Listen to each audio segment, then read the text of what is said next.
Hey, it's your man StyleCon coming at you today with another video. Just starting this CAO up. If you haven't tried one, it's pretty tasty. Have the smartwatch on the Samsung, and I have it on for a reason for this particular video. And today we're going to get into the topic of discussion of Rolex is the Apple of luxury wristwatches. You say, StyleCon, what the hell are you talking about? They're two different watches. Even though I don't consider an Apple Watch or my Samsung watch to be a watch. I consider it to be a PDA. If you guys are old enough to remember the old Blackberries, this and that, it's just a personal data assistant. It helps me with my life. If I'm in meetings, I can't take a phone call. I wear this, put it on this nice little band. I can get my text messages. I can get my emails so I can stay up to date on what's going on in my life. So I do like it for that reason. And I'm going to get into this Samsung for a little bit. This doesn't just do that.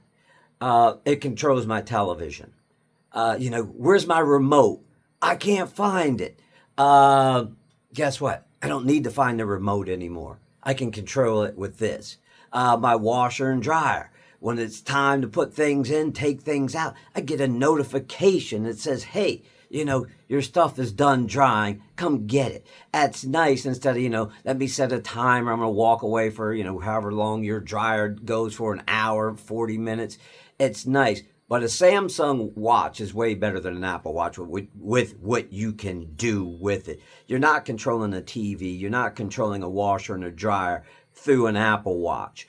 It does make your life easier, and I think you should own both. Now, that's up to you. I know there's a lot of people out there. No, I'll never get an Apple Watch, a Samsung watch. That's up to you. I'm not here to tell you what to do, but I'm here to suggest give it a try. Like my wifey, she never wore a watch.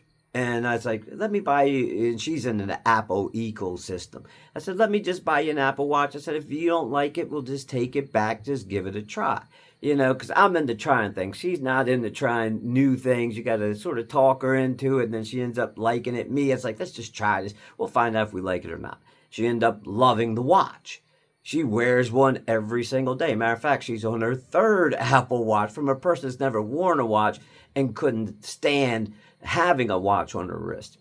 It does simplify your life, believe it or not. It is what it is. You don't have to like them, but I'm just explaining the reasons why I think they're worth having. And maybe both, have a Rolex and an Apple. But now let's get into the main reasons why I'm doing this video. There's a couple videos out there where people were talking about Apple Watches. I think John P. was saying how people are ditching their Rolexes for Apple Watches. Now, they should get a Samsung. Screw it. Unless you have an iPhone, get yourself a Samsung. Believe you me. My wife, what she can do with her phone her watch versus what I can do with mine, it's night and day. They're not even in the same ballpark. But that's where my point comes in. And my biggest problem with Rolex, I know they're an excellent brand. I find them very boring. Pretty much the same design. And I realize that works for certain people. And that's why I compare it to an Apple Watch. Apple Watches, like Rolex, they give you what they want you to have, not what you ask them for. I have so much stuff on this watch, I'll never use it. But guess what? I'd rather have it and not need it, and need it and not have it.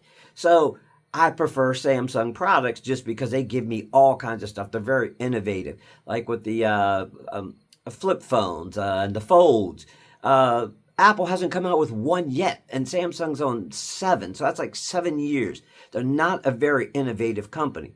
Rolex, same way. They tweak their products.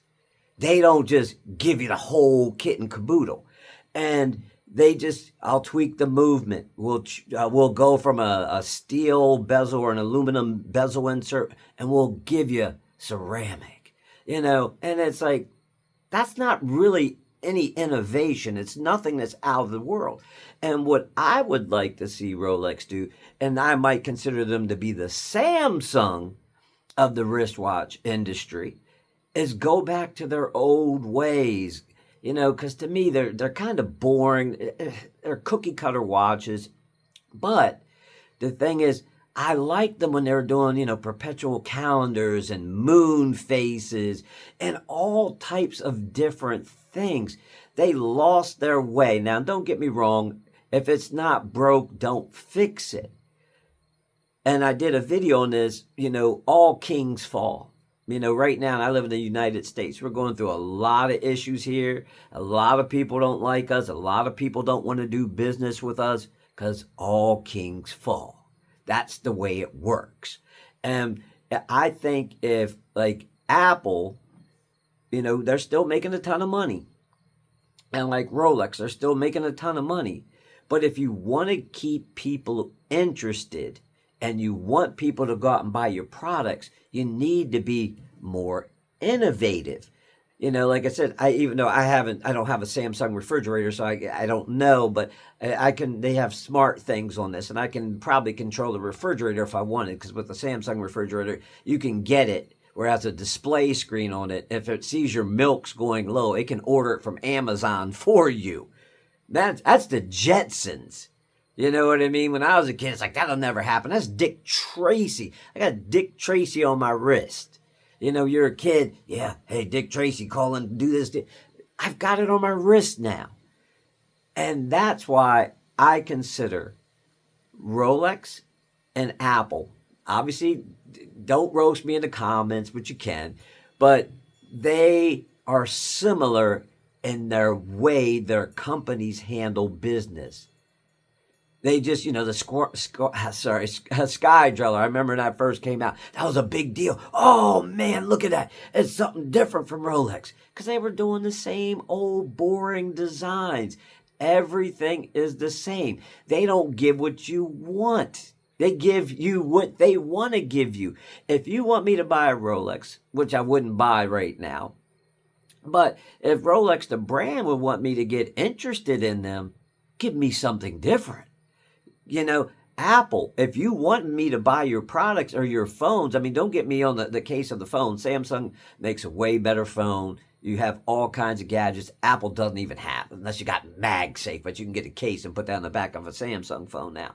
But it's just, they are so parallel in the way they handle their business. They're very conservative. They give you what they think actually not even what you think you want.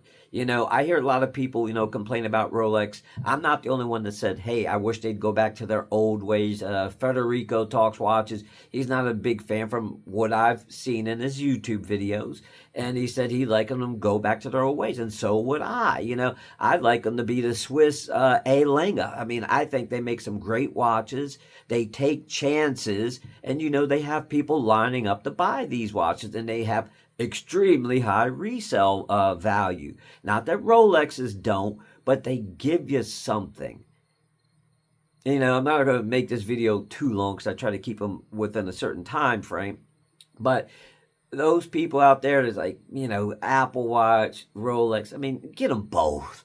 You can use one for, a gym if you're working out, whatever it might be, or you might want to take the Apple Watch to work, because I use this more at work than I do any of my other watches because it is more convenient. You can have them both, but when people talk about the different brands, oh, it's a Rolex, it's an Apple, it's not the same thing. They have more similarities, which I tried to explain in this video, than they do not. Very slow with the innovation. Don't like the ruffle feathers. Don't like to take chances. You know what I mean? Like with Tudor, they do take chances. Some are hit, some are miss, but they're willing to take a chance with that brand. But Rolex sticks to the tried and true, and it still works. They're still the king of wristwatches, but that's why they're the same. Apple's still the king of the wristwatch, but this is so much better than an Apple Watch. An A. Lange and Zuna, so much better than a Rolex watch. Even the video and info mud, if you're watching this one, I heard you, my brother. I heard you. And, even like with the JLC that I just picked up, the master compressor, it is so much better than any Rolex watch built. But it has a name, and they give you what they want. With that JLC, I wouldn't ask to have all that, but guess what? They gave it all to me. And it's like, that was innovation. That's giving you something. So My video is a little bit different than the two that I checked out before. My thing is I'm talking about how they are so similar to one another than what most people think. And on that note, thank you for taking the time out of your day to watch my video. If you have any questions or comments, leave them down below as usual, and I will check you out in the next video.